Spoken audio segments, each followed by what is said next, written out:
to judge the living and the dead, and his kingdom will have no end.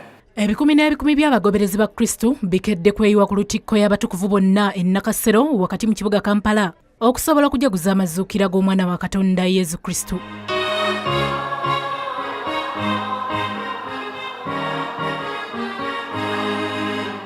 Okusaba kuno kukulembeddwamu Saabalabirizi w'ekkanisa ya Uganda KITAFFE mu Katonda STANLEY Ntagali mwasinzidde okwennyamira olw'ebbula ly'emirimu eryefuza abavubuka abayivu.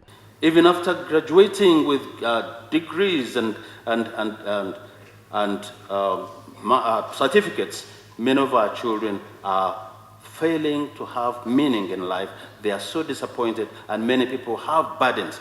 Youth are the target of the devil these days. Saabalabirizi agambye nti n'obutabanguko obwefuza abafumbo buviiriddeko abaana baabwe okukulira mu kutya.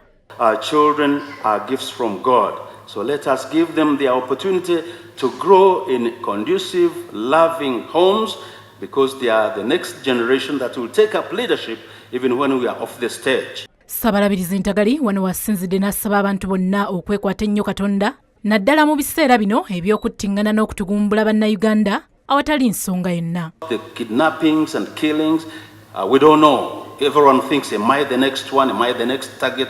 May God help us. So we need peace and security in our minds. It begins from the mind.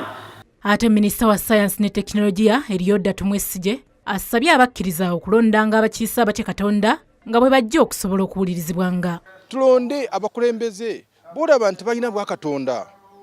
Bantu balamu baagala Katonda waabwe ate bakola ebintu Katonda byandyagadde. Saabalabirizi w'ekkanisa ya Uganda STANLEY Ntagali akubirizza abakkiriza okwenenya basobole okuyingira obwakabaka bwa Katonda obunaatera okujja. Gwe ng'omukkiriza olunaku lw'okujjukira amazuukira ga Yesu Kristo lutegeeza ki mu bulamu bwo? Josephine Namakumbi, NBS Amasengejje.